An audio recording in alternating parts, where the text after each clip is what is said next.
Digital art refers to any artistic work or practice that involves the use of digital technology.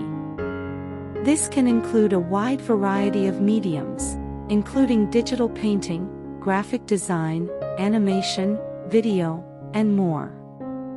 Digital art can be created using a range of tools and software, such as drawing tablets, graphic software like Adobe Photoshop or Illustrator, 3D modeling programs, and video editing software.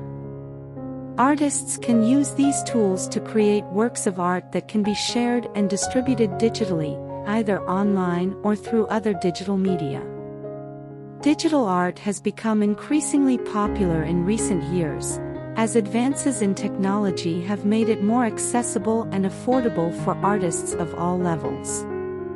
It offers a new set of creative possibilities, allowing artists to experiment with new techniques and styles that may not have been possible with traditional media.